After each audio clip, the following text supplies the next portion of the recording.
ಎಲ್ರಿಗೂ ನಮಸ್ಕಾರ.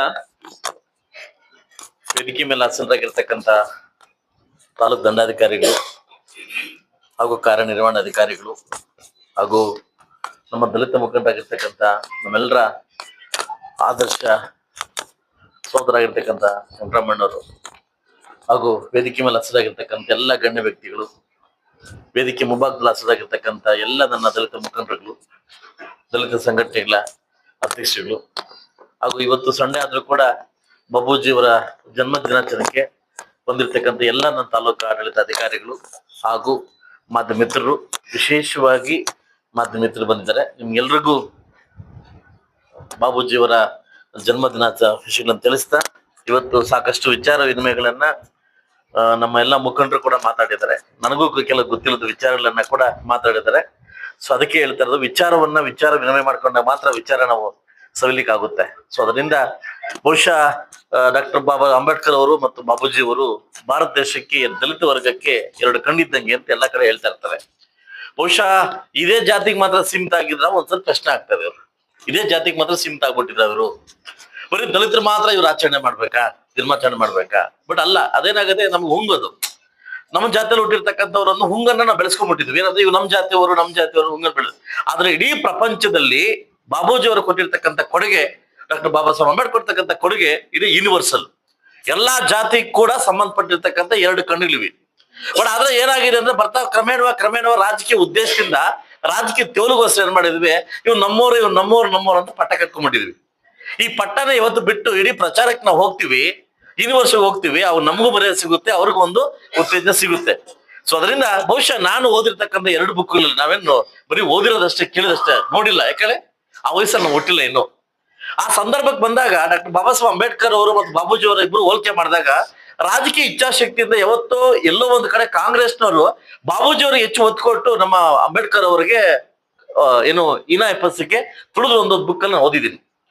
ಯಾಕಂದ್ರೆ ಇವರು ಒಂದು MP ವಿಚಾರದಲ್ಲಿ ಇರ್ಬೋದು, ಎಲೆಕ್ಷನ್ ವಿಚಾರದಲ್ಲಿ ಇರ್ಬೋದು, ಮಿನಿಸ್ಟರ್ ವಿಚಾರದಲ್ಲಿ ಇರ್ಬೋದು, ಇವರಿಗೆ ಹೆಚ್ಚು ಒತ್ತು ಕೊಟ್ಟು, ಇವ್ರಿಗೆ ಅವಕಾಶವನ್ನು ಕೊಟ್ಟು ಎಲ್ಲ ಒಂದು ಕಡೆ ಇವ್ರಿಗೆ ಬದಿ ಓದ್ತಿದ್ರು ಅನ್ನೋದು ಇವತ್ತು ನಮ್ಗೆ ನಾನು ಬುಕ್ಕಲ್ಲಿ ಓದಿದ್ದೀನಿ. ನಾನು ಕೇಳಿದಷ್ಟೇ ಓದಿದಷ್ಟೇ. ಅದನ್ನ ಅದು ಒಂದು ರಾಜಕೀಯ ತುಳಿದ ವ್ಯಕ್ತಿ ಅಂತಂದ್ರೆ ಇವರು ಅಂಬೇಡ್ಕರ್ ಅವರು. ಆದ್ರೆ ಇವರ ಕಿರಿಯ ವಯಸ್ಸಿನಲ್ಲಿ ಒಂದು ಕಾರ್ಮಿಕ ಹುದ್ದೆಯನ್ನ ಏನು ಇಲಾಖೆಯನ್ನ ಪಟ್ಟಿದ್ರು.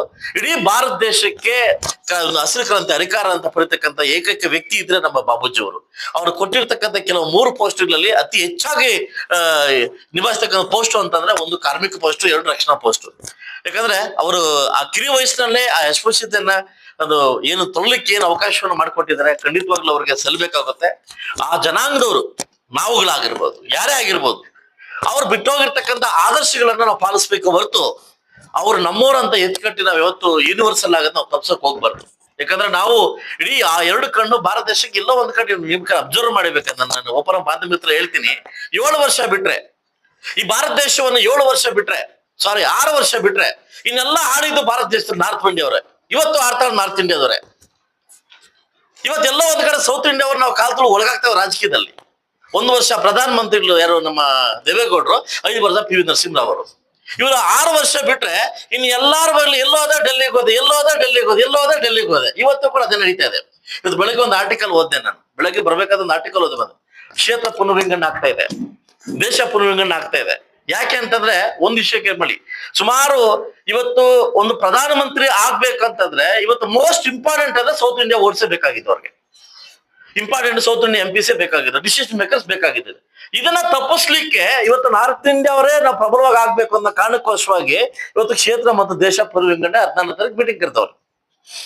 ಅದೇ ರೀತಿ ನಮ್ಮ ಕರ್ನಾಟಕ ರಾಜ್ಯದಲ್ಲಿ 224 ಕ್ಷೇತ್ರವನ್ನ 336 ಕ್ಷೇತ್ರವಾಗಿ ಮಾಡ್ತಾವ್ರೆ.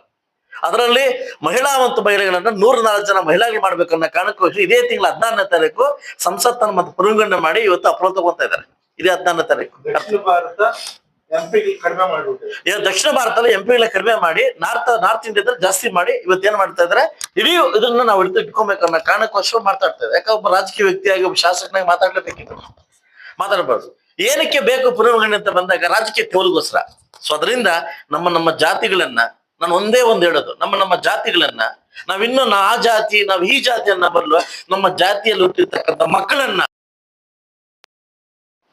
ನಮ್ಮ ಮಕ್ಕಳನ್ನ ಯಾವತ್ತು ತಹಸೀಲ್ದಾರ್ ಮಾಡ್ತೀವಿ, ನಮ್ಮ ಮಕ್ಕಳನ್ನ AC ಯಾವತ್ತು ಮಾಡ್ತೀವಿ, ಅಸ್ಪೃಶ್ಯತೆ ಅವತ್ತು ಹೋಗ್ಲಿಕ್ಕೆ ಕಡಿವಾಣ ಆಗ್ತಾ ಇದೆ.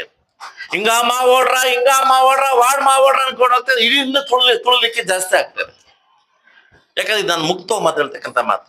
ಈಗ ತನ ಯಾರೋ ಹೇಳ್ತಾ ಇದ್ರು ನಮ್ಗೆ ಭವನ ಇಲ್ಲ ಅಂತ ಹೇಳ್ತಾರೆ.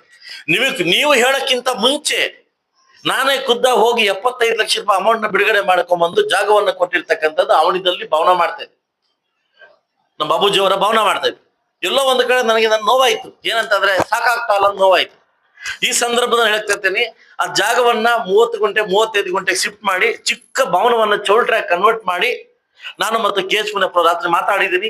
ಅವರ ಅನುದಾನದಲ್ಲಿ ನನ್ನ ಅನುದಾನ ಇನ್ನೂ ಸ್ವಲ್ಪ 1.5 ಕೋಟಿ ಜಾಸ್ತಿ ಹಾಕಿ 2.25 ಕೋಟಿಯಲ್ಲಿ ಒಂದು ಬಾಬೂಜಿ ಅವರ ಭವನ ಕೊಟ್ಟಿರ್ತಕ್ಕಂಥ ಭವನವನ್ನು ನಿರ್ಮಾಣ ಮಾಡ್ಲಿಕ್ಕೆ ನಾನು ಇವತ್ತು ಮಾತು ಕೊಡ್ತಾ ಇದ್ದೀನಿ ನಿಮ್ಗೆ. 75 ಲಕ್ಷ ಮಾತ್ರ ಹಾಕೊಂಡ್ ಬಂದಿದ್ದೀನಿ. ಸೊ ಮಿಕ್ಕಿದ ಉಳಿತಾಯವನ್ನ ಕೂಡ ನಾನು ಸಮಾಜ ಕಲ್ಯಾಣ ಇಲಾಖೆ ಸಚಿವರ ಹತ್ರ ಮಾತಾಡಿ, ಕೆ ಎಚ್ ಮುನಿಯಪ್ಪ ಸಚಿವರ ಹತ್ರ ಮಾತಾಡಿ ಇದನ್ನ ಮಾಡ್ತಕ್ಕಂಥ ಜವಾಬ್ದಾರಿಯನ್ನು ನಾನು ಹೊತ್ಕೊಂತೀನಿ. ನಾವು ಒಂದೇ ಒಂದು ಮಾತಾಡಿದ್ದು, ಇವತ್ತು ಬಾಬೂಜಿ ಅವರು ಅವತ್ತು ಅಂಬೇಡ್ಕರ್ ಅವರು ಇಡೀ ಭಾರತ ದೇಶಕ್ಕೆ 2 ಕಣ್ಣಿದ್ದಂಗೆ, ಸಂವಿಧಾನ ಬರ್ಲಿಕ್ಕೆ 2 ಕಣ್ಣಿದ್ದಂಗೆ. ಅದೇ ಆದರ್ಶಗಳನ್ನ ಇಲ್ಲಿ ಮುಳಬಾಗ ತಾಲೂಕಲ್ಲಿ ಇಡೀ ಕರ್ನಾಟಕ ರಾಜ್ಯದಲ್ಲಿ ಎಲ್ಲಾ ಕಡೆ ನಾವು ಹೋಗ್ಬೇಕು, ಎಲ್ಲಾ ಕಡೆ ಹೋಗ್ಬೇಕು. ಬೇರೆ ಬೇರೆ ತಾಲೂಕಲ್ಲಿ ಅವರೊಂದು ಇವರೊಂದು ಮಾಡ್ತಾರೆ, ನಮ್ಮ ತಾಲೂಕಲ್ಲಿ ಮಾಡ್ಲಿಕ್ಕೆ ನಾನು ಬಿಡುದಿಲ್ಲ, ನಾನ್ ಮಾಡಕ್ಕೆ ಬಿಡುದಿಲ್ಲ. ಯಾಕಂತಂದ್ರೆ ಒಂದೇ ತಾಯಿ 2 ಮಕ್ಳಿದ್ದಂಗೆ ಇವರು. ಯಾಕಂದ್ರೆ ಲೆಫ್ಟ್ ರೈಟ್ 2 ಮಕ್ಳಿದ್ದಂಗೆ. ಯಾರೋ ರಾಜಕೀಯ ತೇವಲಿಗೋಸ್ಕರ ಒಳಮೀಸಲಾತಿಗೋಸ್ಕರ ಇವನು ಬಳಸ್ಕೊಂಡು ಹಾಳು ಮಾಡ್ತಕ್ಕಂಥ ವಾತಾವರಣವನ್ನ ಈ ತಾಲೂಕಲ್ಲಿ ಆಗ್ಬಾರ್ದು ಅನ್ನೋದು ನನ್ನ ಫಸ್ಟ್ ಆಸೆ. ಈಗ ಗೌರ್ಮೆಂಟ್ ಅವರು ಡಿಕ್ಲೇರ್ ಮಾಡಿ, ಕೋರ್ಟ್ ಡಿಕ್ಲೇರ್ ಮಾಡಿ ಯಾರಿಗೆ ಎಷ್ಟು ಮೀಸಲಾತಿ ಕೊಡ್ಬೇಕಂತ. ಆದ್ರೆ ನಮ್ಮಲ್ಲಿ ಒಳ ಮನಸ್ಸು ಬಂದು, ನಮ್ಮಲ್ಲಿ ವೈಮನಸ್ಸು ಬಂದು ಇಡೀ ಸಮಾಜವನ್ನ ಹಾಳು ಮಾಡ್ತಕ್ಕಂಥ ಪರಿಸ್ಥಿತಿಗೆ ನಾವ್ ಇವತ್ತು ಹೋಗ್ಬಾರ್ದು ಅಂತ ಹೇಳ್ತಾ, ಇವತ್ತು ನಾನು ಸಾಕಷ್ಟು ಖಾಸಗಿ ಬಿಸಿ ಇದ್ದೆ. ಆದ್ರೂ ಕೂಡ ನನ್ನ ತಹಸೀಲ್ದಾರ್ಗೆ ಹೇಳಿದೆ, ಖಂಡಿತವಾಗ್ಲಿ ಕಾರ್ಯಕ್ರಮ ನಾನು ಬರ್ತೀನಿ, ಕಾರ್ಯಕ್ರಮ ಬರ್ಲೇಬೇಕು, ಇದು ಅರ್ಥಗರ್ಭಿತವಾಗಿ ಕಾರ್ಯಕ್ರಮ ನಡೆಸ್ಕೊಡ್ಬೇಕು. ಮುಂದಿನ ದಿನಗಳಲ್ಲಿ ಒಳ್ಳೆ 2 ಜಾತಿಗಳನ್ನ ಒಗ್ಗಟ್ಟಾಗಿ ತಗೊಂಡು ಹೋಗತಕ್ಕಂಥ ಕೆಲಸವನ್ನ ನಾವಿಬ್ರು ನಮ್ಮ ತಾಲೂಕು ಆಡಳಿತ ಮಾಡೋಣ ಅಂತ ಹೇಳ್ತಾ, ಇವತ್ತು ನನಗೆ ಈ ಒಂದು ಅವಕಾಶವನ್ನು